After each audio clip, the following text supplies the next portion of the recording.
está tão apertado, eu quero sair daqui. Quando são liberados, os espermatozoides têm uma maratona pela frente. Comparando conosco, é como se tivessem que percorrer uma distância maior que é entre o Rio e São Paulo. O que está acontecendo aqui? Muitos espermatozoides morrem na vagina. A região é muito ácida e as células imunológicas da mulher não matam apenas bactérias e fungos, mas também, sem querer, espermatozoides. Ainda bem que o sêmen é viscoso e denso. E nós somos muitos! Vamos, colegas! Enquanto os espermatozoides lutam para sobreviver, o óvulo desliza lentamente na direção das trompas de Falópio. Durante o orgasmo, por exemplo, a vagina, o útero e o colo do útero se contraem ritmicamente. Dessa forma, a probabilidade do espermatozoide ser sugado para o útero é maior. Uhul! Isso que é viagem! Que pena, acabou! Ainda bem que meu motor de navegação funciona! O esperma se torna mais líquido e os espermatozoides cada vez mais ativos. Eu confio na minha hélice Turbo 3D e na minha sofisticada técnica de sacudir a cabeça. Os espermatozoides se orientam pela parede do útero e nadam cada vez mais rápido. E agora? Para a direita ou para a esquerda? O truque que usam para identificar a trompa de Falópio correta ainda é desconhecido. Direita, esquerda, não, direita. Os pelinhos nas paredes da trompa de Falópio transportam o óvulo. O fluxo de fluido destes pelos ajuda o deslocamento dos espermatozoides. Sempre em frente! Muitos espermatozoides se perdem nas trompas de Falópio. Mas pouco antes da meta, o óvulo ajuda na orientação. Ele emite prostaglandina. O esperma segue essa trilha química. Olha lá! Já posso ver! Já vou preparar minhas enzimas de penetração. A membrana que envolve o óvulo é formada por glicoproteínas. Os espermatozoides tentam perfurá-la. Estou chegando! E nesse momento mágico, um espermatozoide consegue penetrar. Ele se desprende da cauda e, no mesmo instante, o óvulo fecha sua membrana. Os espermas restantes ficam de fora. Mas que droga!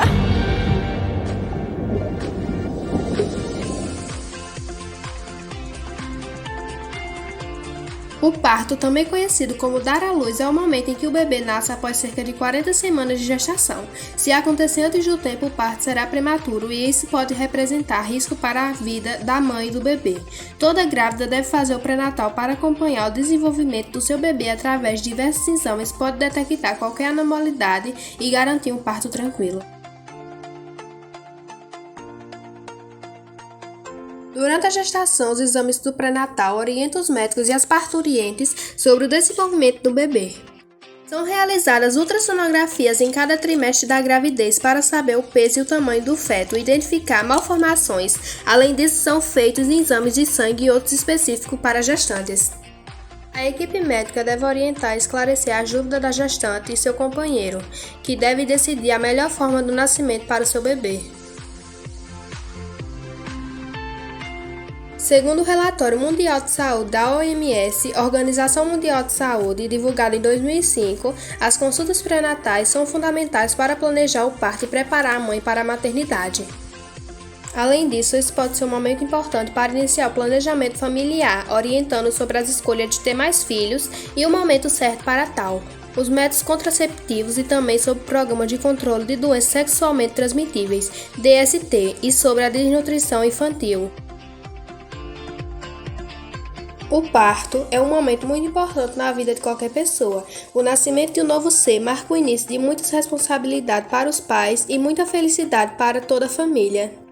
Apesar de ser um fenômeno natural, o parto está cercado de tabus e mitos que são passados de geração em geração e estimulados nos meios de comunicação. Isso gera nas mulheres muitas dúvidas e medos. Medo da dor, medo do que o bebê morra, medo de não conseguir. Toda mulher deveria conhecer o próprio corpo e receber apoio da equipe médica, do companheiro, da família, etc., para escolher a melhor forma de dar à luz ao seu bebê. Existem vários tipos de parto, sendo os principais normal, de cócoras, na água, cesárea, induzido, com o uso de fórceps, e entre outros.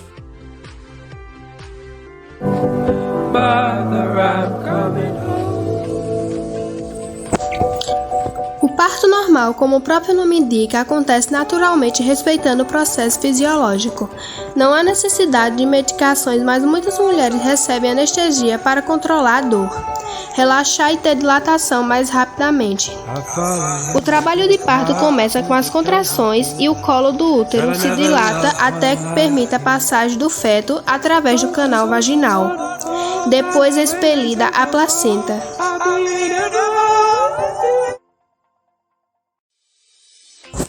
O parto cesárea ou cesariana é um procedimento cirúrgico no qual o feto é retirado com um corte abdominal. É indicado para situações onde há risco de vidas para a sua mãe ou bebê. Isso se aplica em situações graves como exemplos de esclampsia, que provoca convulsões da mãe, placenta prévia que impede a passagem do bebê, ou ainda quando o bebê está sinal de sofrimento fatal. As cesáreas eletivas, ou seja, feita por opção parturiente e não em situação de risco, pode ter complicações como hemorragia e infecções. Muitas vezes são realizadas antes do início do trabalho de parto, baseadas na data prevista do nascimento, de forma que em alguns casos são parto prematuro. O parto pode ser induzido através da administração de substâncias, sendo muito usada a oxina, cinética similar ao hormônio produzido naturalmente pelo corpo materno durante o parto. Geralmente é realizado quando o trabalho de parto não evolui e a mulher não tem dilatação. Por exemplo, em caso de gestação que ultrapassaram as 40 semanas e as condições específicas, é utilizada como tentativa de realizar o parto normal e evitar a realização de cesariana, sendo que o uso expressivo da oxina e a demora na realização do parto pode provocar problemas no útero e sofrimento fetal. No parto humanizado, os profissionais de saúde envolvidos respeitam o momento do bebê nascer e evitam intervenções desnecessárias como o corte de um períneo chamado episioquima, fazer lavagens intestinais, utilizar oxínota cinética para acelerar o parto, entre outras. É um processo que envolve diferentes tipos de parto, podendo ser realizado no hospital, em casa de parto ou em casa parturiente, parto domiciliar.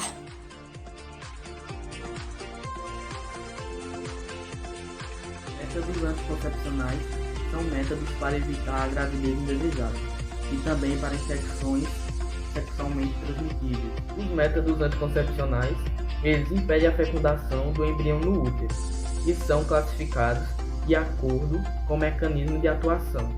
Tipos de métodos anticoncepcionais. Métodos anticoncepcionais de barreira: preservativo masculino, feminino e o diafragma. Anticoncepcionais hormonais são a pílula, o anel intravaginal, adesivo transdérmico e o implante subcutâneo. Métodos anticoncepcionais cirúrgicos são a vasectomia e a ligadura das tubas uterinas. Método anticoncepcional intrauterino se chama DIU. Olá!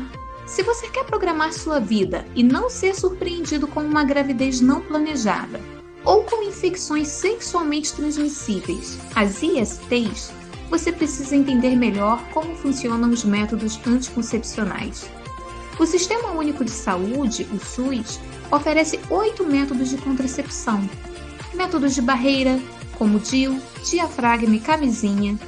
Métodos hormonais, como injeções, pílula e pílula do dia seguinte. E os métodos definitivos, a vasectomia e a laqueadura tubária. Todos esses métodos podem evitar a gravidez indesejada, mas lembre-se que nem todos protegem de ISTs. Um aconselhamento médico é fundamental mas você pode se informar melhor como funcionam os métodos para ajudar na sua escolha, considerando sua idade, seus objetivos, seu estilo de vida e as contraindicações. Procure o serviço de saúde, planeje sua vida, cuide-se. A pílula anticoncepcional, ou simplesmente pílula, é um remédio à base de hormônios e o principal método contraceptivo utilizado pela maior parte das mulheres. Devem ser tomados diariamente para garantir a proteção de 99% contra a gravidez indesejada. Alguns exemplos de pílula anticoncepcional são Dian 35, Yasmin ou Cerazette, por exemplo. No entanto, o tipo de anticoncepcional varia de mulher para mulher e, por isso, deve ser indicado por um ginecologista. O uso correto da pílula tem algumas vantagens sobre outros métodos contraceptivos, como a regulação da menstruação, o combate da acne ou a diminuição das cólicas menstruais, mas também temos algumas desvantagens, como não proteger contra infecções sexualmente transmissíveis e ter o poder de causar efeitos colaterais, como, por exemplo, dor de cabeça ou enjoo. O dispositivo intrauterino, conhecido popularmente como DIU, é um método contraceptivo feito de plástico flexível moldado em forma de T que é introduzido no útero para impedir a gravidez. Este dispositivo só pode ser colocado e removido pelo ginecologista e, embora possa começar a usar em qualquer momento do ciclo menstrual, deve ser colocado preferencialmente nos 2 primeiros dias do ciclo. O DIU apresenta uma eficácia igual ou superior a 99% e pode permanecer no útero entre 5 a 10 anos, devendo ser retirado até 1 ano após a última menstruação na menopausa. O anticoncepcional injetável é um tipo de método contraceptivo que pode ser indicado pelo ginecologista e que consiste na aplicação de injeção a cada mês ou a cada 3 meses, com o objetivo de impedir o organismo de liberar óvulos e tornar o muco do colo do útero mais espesso, evitando assim a gravidez. A injeção deve ser aplicada via intramuscular pelo ginecologista e pode ser construída apenas por progesterona ou uma combinação de progesterona e estrogênio.